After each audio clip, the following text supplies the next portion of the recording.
Okay, we're recording now. All right, we're at 29:30. So I'll ask some questions. No, we're not worried about that. I'll ask a question, and you just go. And what I'll do is I will, if I think that you should like cut it down, I'll just go like take it down so we can get it cut. Because you get going, okay? Mm-hmm. And then if I raise my hand like this, that means maybe I have another question that adds to that. Mm-hmm. So if you see me raise my hand like this, just start go down until I can ask a question. Okay? Mm-hmm. All right. So I'm gonna ask a question.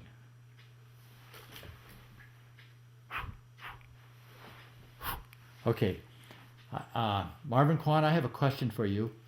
You often talk about the very basics of internal martial arts, the basic principles, the basics, which we very well seldom see when we see sets and stuff. Can you explain a little bit what those basic rules are and how many there are and what they are? Yes. Actually, the first things that major differences between internal martial art and external martial art is the continuations of energy flow. And there is a principle that the old master had written down, and one is once move, everything moves. So that means when you are doing a hand gesture or motions, okay, and your leg and body got to react to it and got to move. It's not like you just go into a dead stand solid and then just do a punch and with no other part that is moving. So in order for you to understand once move, everything moves, that means you pretty much have to understand the connections of all your joints. Because as you know that we are like a puppet. All our joints is loose, okay, and it could be not connected. But once we connect it, okay, when just like the people playing puppets, okay, in order for them to make the puppet looks very real to do a action, they have to get the leg, the hand, the body, everything is moving so that they can get that coordination. If they just use just the hand, use two fingers just moving, not the whole hand moving, and then the puppet does not look like it is for real. And now of course we are not puppets. Okay, but yet we are having all the joints coming together, and we need to coordinate the body motions, all the leg joints, body joints, hip, okay, head, neck, everything, in order to get the highest level of balance. So that's why the old master, they have summarized it. There is 3 external coordination and there's 3 internal coordinations. What are they? The external coordinations are the coordinations of elbow to knee, shoulder to hip, hand to leg. Now, what I mean is this. That's, for example, when you're walking, you're doing the actions of walking. You would have your left hand moving to the front and your right foot moving to the front, so that your elbow and your right knee, they are coordinating with the exact right amount of angle and swinging and bending, in order to make the transitions of your balance very smooth. But yet at the same time, your body cannot stay back. Your body has to go, and you need to go forward, so that you have the forward momentum of moving. So therefore, for you to take one step in the actions of walking, you gotta have the shoulder, hip, elbow, knee, hand, feet coordinations. Once the coordination is there, then you can very smoothly start to move forward. So, in order for you to begin with these coordinations, the first thing that you really need to understand in internal martial art is hanging. And the Chinese terms for it is 顶头悬. 顶头悬. Okay? Hanging or 顶头悬, just like it said, just like something is hanging you up. Okay? When you hang yourself up, then your body becomes mobile. If you totally sink down on the ground and solidifies yourself on the ground, then your mobility is started to go down. Of course, we are in the art of action. We in the art of doing martial art. We need to get the highest level of speed, highest level of motion. So therefore, it's very important for us to understand the highest level of motion, of how to prepare your body for that action. And the first thing that you need in internal martial art is hanging. Does that answer your question? Yes.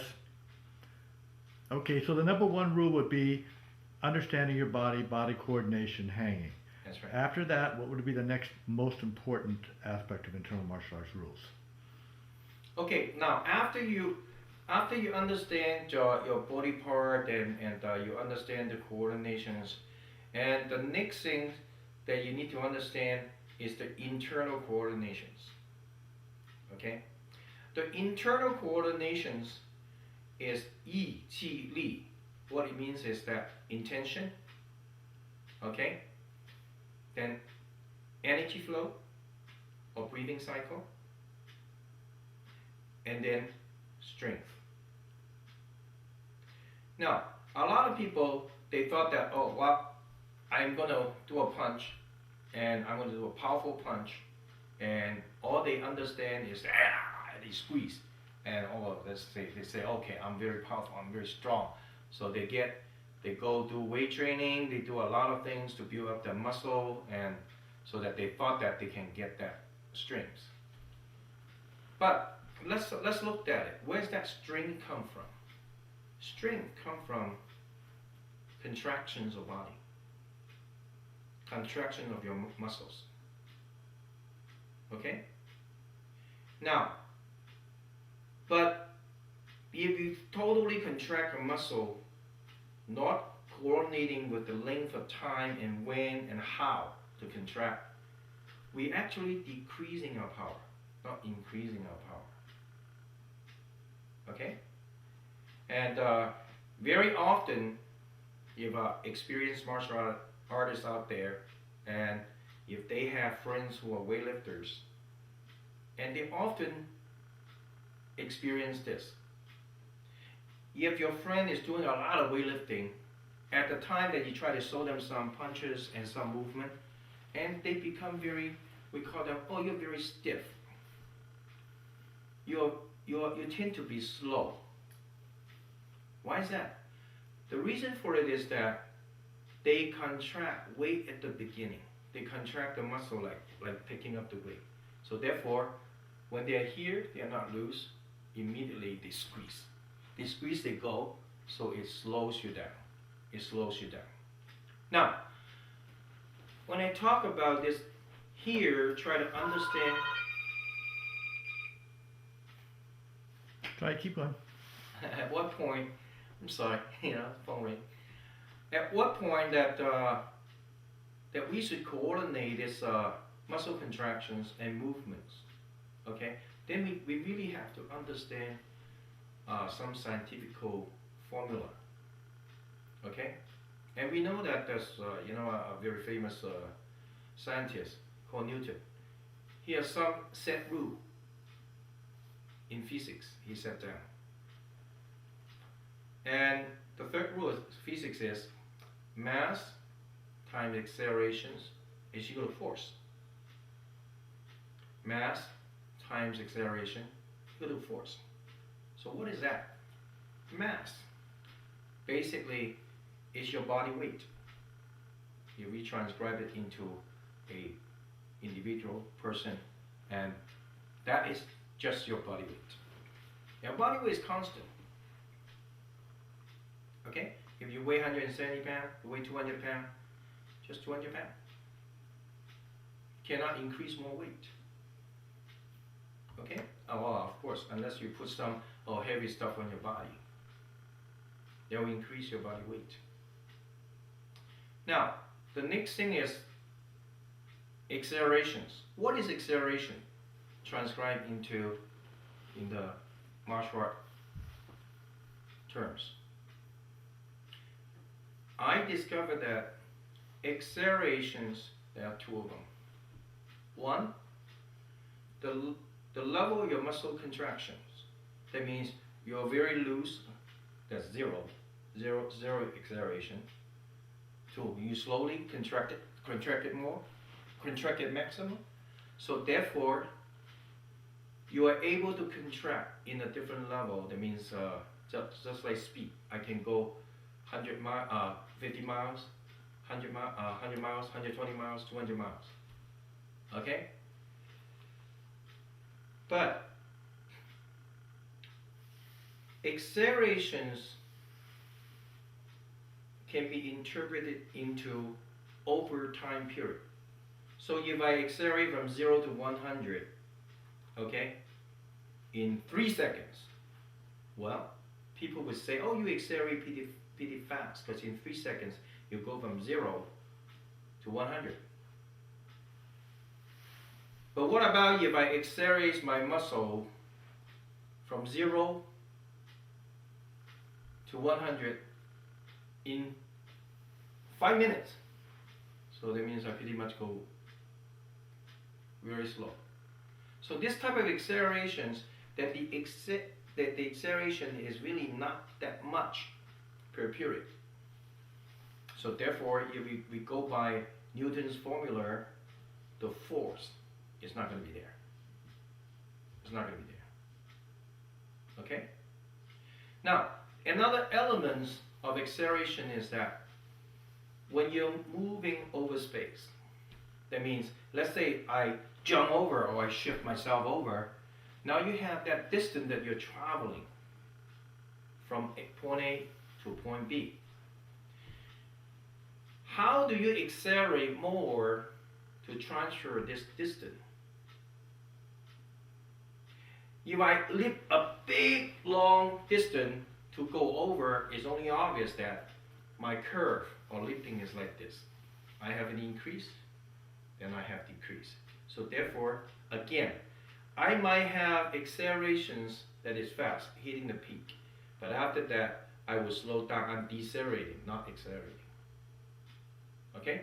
So therefore, when you're going through this process here, the best way, the most efficient way to gain the distance of acceleration is in this curve here, you want it to just take half of it, the beginning half. Okay? Which you're at the peak of going, you're accelerating. So at the contact point, you should be at the peak, not after you decelerate. How do you accomplish this? Well, let's put it this way. If I tie a rope to your waist and have a 50 pounds weight, bowling ball right behind you, and tie it to your waist. And then I want you to move a distance. Well, it's only obvious that you're going to say, oh man, the bowling ball slows me down. Well, bowling ball that I have to drag it, so it slows me down. When you say that slow me down, that's slow, what is it? It means it decelerated you. It also means you does not accelerate as much. Right? Now, how does it work when there's no bowling ball and all that? Now, if you maintain your balance in the back and just go with your hand. Your hand is trying to go over, but yet your body keeps staying back. So it's kind of like a bowling ball. It's stopping you from maximizing your acceleration. That's exactly why you need to move your body or move your body forward. And this is also fit into Newton's formula of weight transfer, mass times acceleration.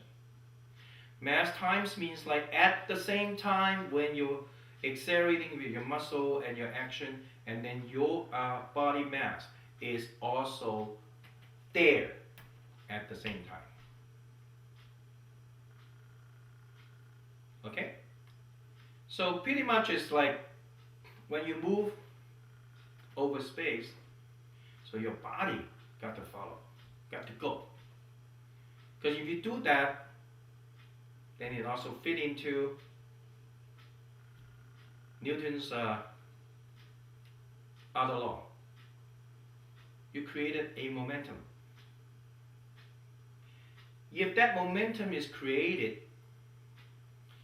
then your force is continue to go. So by the time that you impact someone,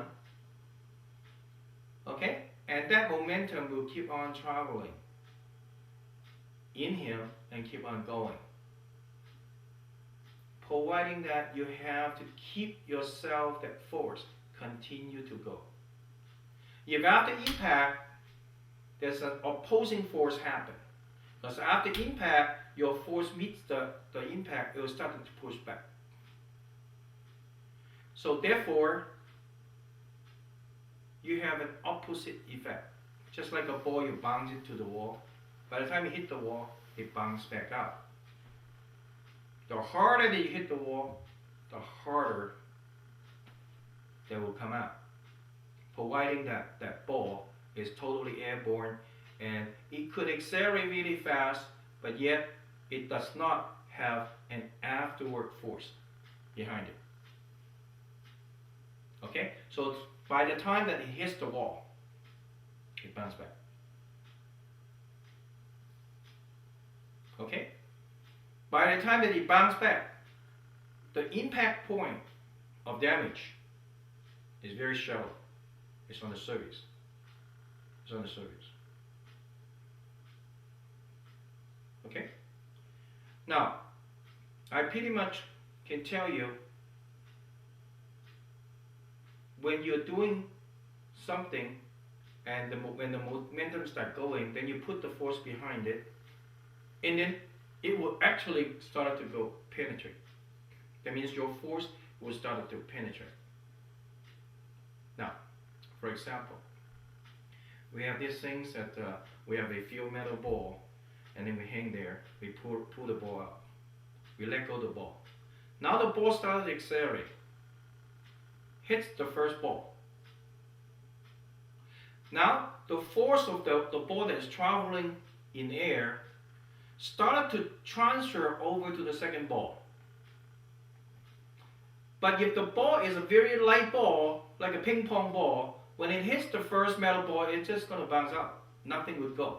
But if it's a metal ball, because the weight of the metal ball is maintained over there, so by the time that it hits that metal ball, because they have the same weight all over, it can actually transfer the same, almost the same amount of energy that when you're putting it up and you transfer to this side to go out. And that's because your momentum had penetrated and go through all the ball and go to the other side. Okay, that's the best way that I can explain how your force can penetrate. So if we do a punch, it doesn't matter how strong we are on practicing on a muscle, but by the time that we impact, okay, if we just totally pull back, okay, or we just because that's the target, I stop right there. So by that time, your impact is very shallow. It's not penetrating. Okay? I have to mention that a very famous and well-known person, Bruce Lee. When he demonstrated, he has somebody holding the pad, and then he do two-step, move in, and do a side kick onto the person's pad. Now, as you can see, his leg continue to go, and he used his momentum, his body weight behind it, and keep on pushing. So, what happened is that person that holding this thing, he can't hold it anymore. It collapsed, At the same time, the guy got bounced back and flew onto the ground. That is some very good demonstrations of penetrations with momentum. Penetration with momentum.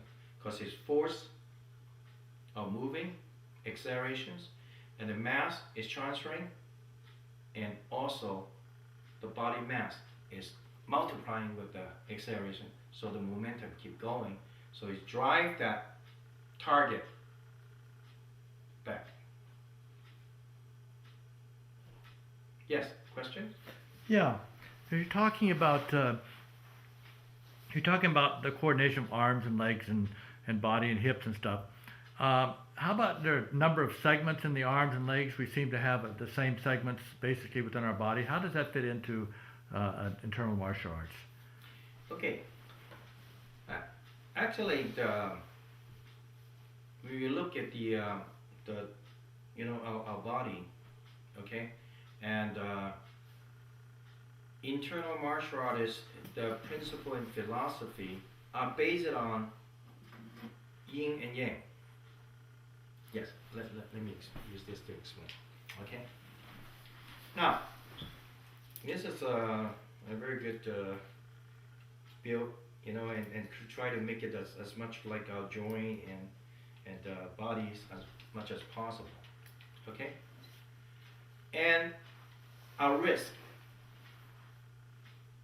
is have the restrictions. We can go this way easier than go this way. We feel more restricted this way than this way. Okay? And we would go is a lot easier this way. Okay? No, actually it's harder this way than this way. Okay? So all our joints have that restriction. Sometimes we move our hand, we would use other joints to accommodate so that we can achieve what we wanted to do. Okay? For example, if I wanted to get something really high on a tree, okay, I would tend to lift myself and go on my toe, and I have to keep lifting up high so that I can reach. Okay? But reaching it is not the only purpose. You're actually stretching yourself so that you can maintain the balance to reach it. Okay?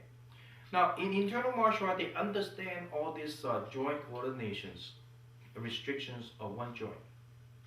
So therefore, all the movement that they develop to accommodate of the shortcoming of one joint, they will use the other joint to accommodate. They use the body joint, arm joint, everything to coordinate. Now, there's a movement that is very popular out there. Okay, very, very popular out there, and that is a forward stand. A forward stand. Okay. Now this is a forward stand. They say when you do a punch, you need to keep your knees straight. You need to keep the knee straight. Keep this on the ground, and bend this knee. This knee cannot be passing the toe and this arm, so that you can do a punch, a palm, or whatever.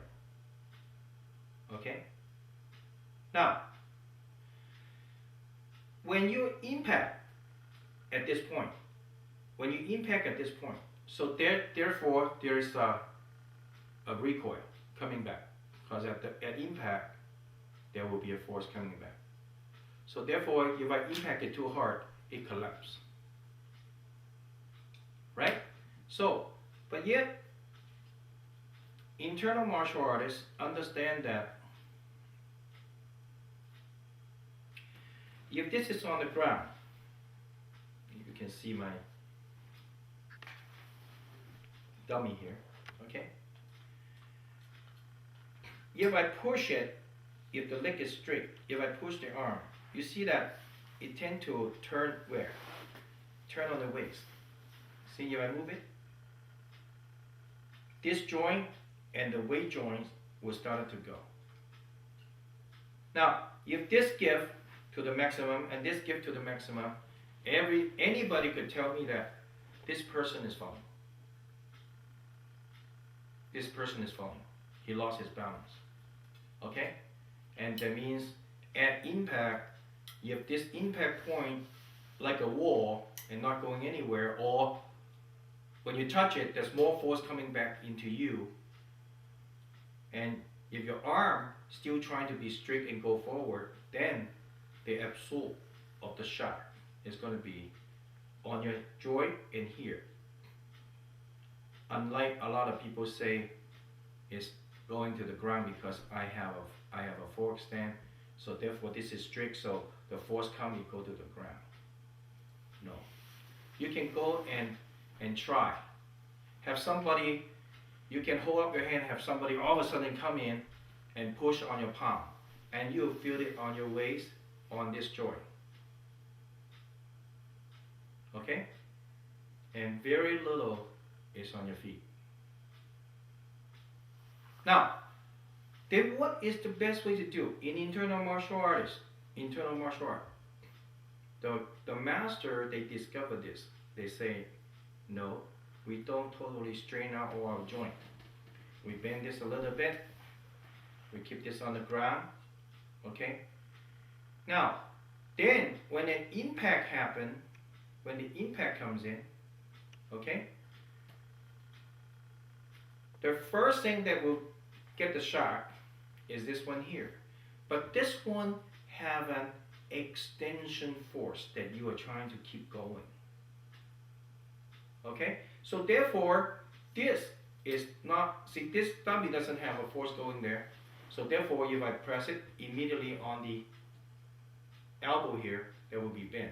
But if he has a force that going, just like the force is passing the elbow now, and what happened is the waist. That's the next point. Okay? Now, the internal martials, they say lift the back, ba bei.